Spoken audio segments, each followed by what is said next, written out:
Hello everyone and welcome back to the Great Book of Grudges. My name is Nathan and we have another mod review. And yeah, another Norscan one. It looks like Norska is going to be the flavor of the week, which is great to be honest because Norska does need a little bit of attention. But this new mod is called Savage Hunters, the Tribe of the Wolf, which is a brand new Norscan faction centered around Skinwolves. So if you kind of like the idea of that, even having some cool lot options, there's a lot to this mod.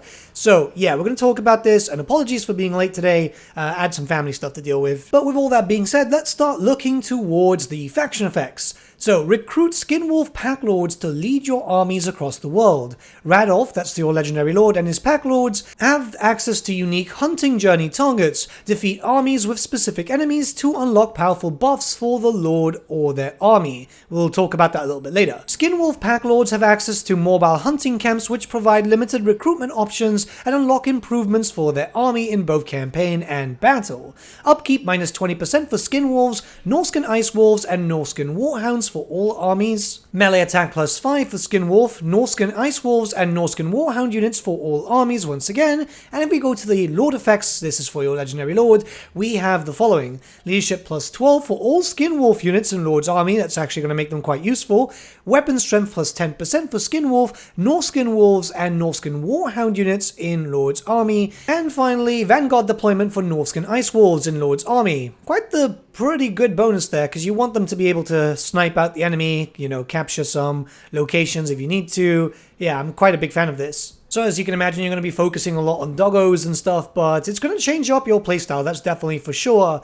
Now, when we move into campaign, this is where things are going to be quite interesting, as you start in the middle of Norska. This means that you're kind of in the middle of the mosh pit, as you have Wulfric next to you. Don't worry that you can still beat Wulfric and be able to confederate him, but you've also got Throg, who does have quite an aggressive AI, Azazel is close to you. It's not going to be an easy start, that's for sure, but it's kind of fun, from what I've played at least. But let's talk about the Legendary Lord, as you have a very strong melee character here, who can also transform, by the way. He can turn into a Skinwolf, we'll talk about that a little bit later, but it's kind of cool. But yeah, very strong. He does get a decent amount of bonuses from his own unique skill line, where you'll be able to summon in a pack of giant wolves, and they won't degrade, so they're a permanent summon. You've got a very good bonus there where your colonization cost is reduced to 0 faction-wide, so this is going to allow you to just kind of move around a little bit. The fact is that you do have a little bit of a horde incentivization, which is kind of cool too. There is a lot to this. I actually really do enjoy this. And yeah, the character does have some access to some unique items. It doesn't really take too long to get. First one's rank 8, rank 10, rank 14. Very good bonuses all around. The rank 14 one is obviously the best one, as a lot of control for all provinces. This is going to make your campaign a little bit more easier to deal with, as you might remember that Norska does have some issues with being able to have decent public order. Hunting journeys, which are available to your legendary lord and your other lord type, which we'll get to in a little bit. This unique system for your Norscan character is kind of focused on being like a path to glory system. You're able to do a certain amount of things, like defeating certain armies with different compositions, so you will actively have to hunt down for it. But this also means that you're going to get some pretty tasty bonuses. There's a lot. There's absolutely a lot. You can tell that I can just scroll down and there's so many different bonuses. It means that you can tailor your armies however you want to, and there's a lot to play around with. So yeah, this is always really good. It's kind of thematic. I like the idea of it. It does definitely give you a reason to go into the other countries in the Warhammer Fantasy world. So yeah, all for this. This is something that I think we could do with in vanilla Norska, in all honesty. Your legendary lords and your pack lords will also have access to a quite streamlined horde mechanic, so you'll be able to get some basic troops here and there, including a lot of Skinwolves. You can actually get the early Skinwolves quite early into your campaign, including being able to recruit their heroes. Not only that, but these buildings will also give you army-wide bonuses, such as increased leadership when defending, or even ambush defense chance increase. You can see this all on screen right now, and I think this is a pretty good system, as yeah, you're not going to be overpowered, you're not going to be very strong, but you're definitely going to have a little bit of an edge there. Now, there's a lot more to this mod, as you have access to a bunch of legendary heroes. You'll have one at the very beginning of your campaign, which is a legendary berserker. This is a Skinwolf itself, which is very, very strong. You can see from his stats. You can see that he's also got access to his own unique skill line. And yeah, overall, I think it's a pretty cool system. The models look amazing. We'll see them soon. But there's 3 legendary characters in the form of heroes and 1 legendary lord. So you can get a pretty powerful stack. Like that mixed up with a bunch of Skinwolves, you're pretty much good to go. To unlock the 2 other legendary heroes, you've got quests at the beginning of your campaign. One of them is really, really close to you. It's in the Valk territory, so you're going to get that quite quickly. The other one is in Bretonnia, but that's like a natural location that you'll be going to anyway, as a lot of Norscan factions, once you've gotten Norska, you tend to go down into the Empire and Bretonnia rather than going into the Chaos Wastes. Or at least that's how I do it. Before we go into the other heroes, however, buildings don't really change when it comes to the Norscan faction. The only thing is that you do have a landmark at the first building that you do have, the first settlement, and that one's quite strong. You do get some nice bonuses. Keep in mind that I'm using a cheat mod here, so I do already have plus 200%. It's mostly because of showcase purposes, but you're also able to recruit some faction-specific units, which we'll go into a little bit later. They're quite powerful. I like this system, I really do, because it puts you in a weaker spot as you start off with a tier 2 settlement, but you'll start getting stronger as you start pushing out. So your second legendary hero is a spellcaster, and it's got a bit of a mix of laws. Kind of works out quite well. You still have Flock of Doom, which to me is one of my favorite spells.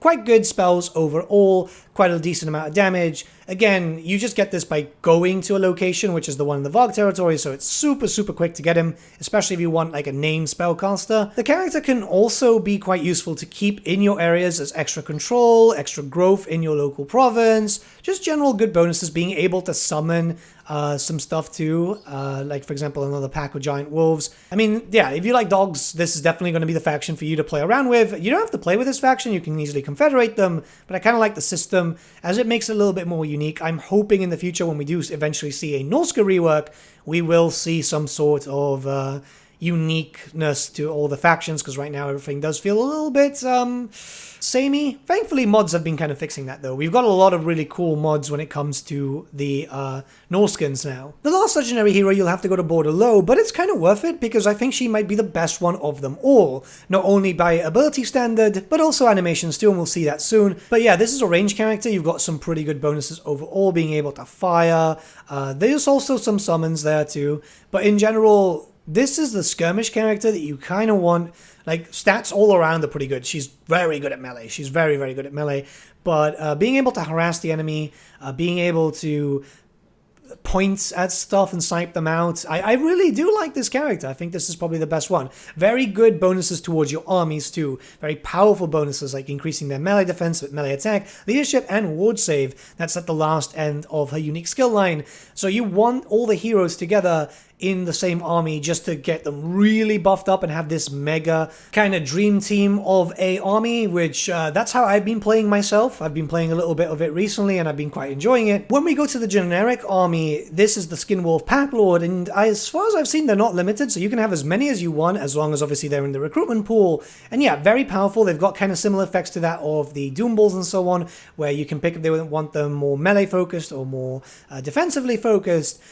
Yeah, I like them. They've got the hunting journeys too. They're also a little pseudo horde, and I think that just adds a little bit more because you want like packs of Skinwolves. You do get decent bonuses here for Skinwolves specifically, and that makes them a lot more viable. I don't know, maybe that's just me where I don't use them a lot with vanilla Norska, but this was a nice challenge to actually use. So you can tell here that the quality for the models are just absolutely amazing. I really love this. These are all the legendary characters. The main thing is just like the quality is great. This is something that you like to see, you know, you like to see the animations. Obviously, the wolves right now are shining, but that's more of a CA issue. There is a mod to fix that, by the way. But normally when I'm showcasing faction mods, I like to not have any mods there just in case it causes any issues. But yeah, the quality is definitely there. I really like the characters. Overall, they all look like they could fit as like legit added characters in. My favorite is actually the last legendary hero because she looks like she fits on the mount really, really well. Giant wolves are something that we're expecting as mount options, by the way, in the future, through official sources. But that might be a while. But if you look, say, for example, the units like the Wolf Guard here, they look super, super cool. Really good stats. Really, really good stats. but they fit the theme. These are actual, like, you know, Skinwolf feel. It's the wolf cult, which is very cornate, obviously. But yeah, I'm a big fan. I'm loving what I've been seeing so far. I feel like it's a smaller mod, but it definitely adds in a little bit of, I could do something different and have a completely different playstyle, which is something that you kind of expect with these types of things. Keep in mind that the Wolf Guard themselves are limited. There's 2 different flavors of those, and well, there's technically a third, but that's a Regiment of Renown that you can only have one. But yeah, you can't go full Legion of Wolf Guard, and Wolf Guard. Which might be disappointing to some, but they are strong enough that you just want that in the one army. You want that with your main legendary lord, or at least that's what I've been playing with. So I've only had a few hours with the mod, but I've had quite a decent amount of fun. I don't generally use Skinwolves. I don't like using these monsters that can kind of break a lot earlier, but being able to boost them up to the point that they just won't break so much, or they'll have different functionality, or be better what they originally were intended to do, it gives you more of a feel that, yeah, definitely you shouldn't really have too much of an issue. And yeah, even me, which again, I don't like Skinwolves, I've actually been really enjoying it. Having the Legendary Lord transform when you so wish is actually pretty cool too, as we don't really hear too much about that in the Warhammer universe. It's something that does happen, but we rarely hear of it, and we see of it even less so. So having that here is just like really... it's thematic, right? And it brings into a little bit of older lore that just really isn't talked about so much. The Pack Lords are a very good system. I was basically just running with as many wolves as possible. Every now and then I would get some marauders, but I was literally just focusing on dogs. And yeah, it was pretty fun. Very different. You obviously can't take over walls so easily unless you actually bring marauders around. But I was going with... if I was taking marauders, I was bringing mostly berserkers, because that just kind of fits the theme of it a little bit more. I feel like if you have another mod which adds in, like, say, for example, marauder champions with additional hand weapons, you might be in a very good place. But this is definitely a mod that you kind of want to enjoy. Perhaps the showcase isn't going to be great, mostly because I'm doing a randomly generated Northern enemy faction, and I had to generate my own to focus mostly on dogs, or anything that I was using alongside the dogs. As you can see here, just low tier infantry and dogs. It's mostly because the custom battles themselves are, well, the units are expensive. Put it this way, if I decided to bring in the Legendary Lord and the 3 Legendary Heroes, I would barely be able to bring any other troops too. But yeah, this is kind of cool. I really enjoyed it. This is definitely a mod that you want to try out if you're looking for more Northskin fun experience. And yeah, it can be found in the description below. Check it out. I do also suffer quite a little bit on this battle here, so I'll let the rest of the battle play out. But have a great Sunday, guys. I need to get some sleep as I have a bunch of things to prepare for next week, as I'm finally getting my armies, my tabletop armies, out of storage, and that means that hopefully soon some battle reports. I just really hope I can get them done soon. Don't worry, guys, I've got a lot planned.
the Southerners!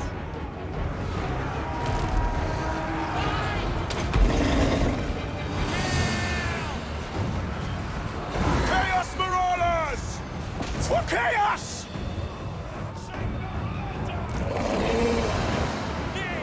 This is the true path to demonhood! Yes, Chieftain! Fight! Rip their hearts out!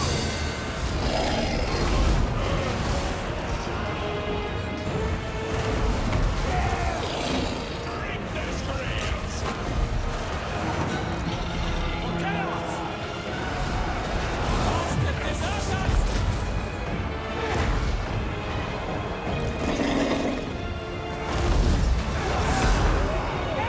Chaos Marauders! Very well! For the Chaos Gods!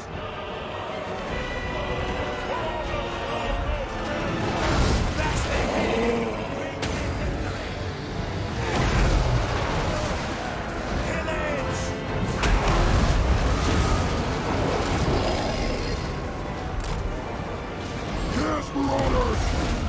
Kill them all! Yes! Faster! God's word! Do not disgrace us! I lust in the Dark Prince's name!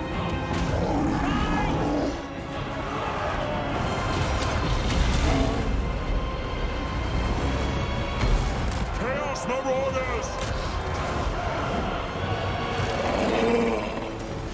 Our master deserters!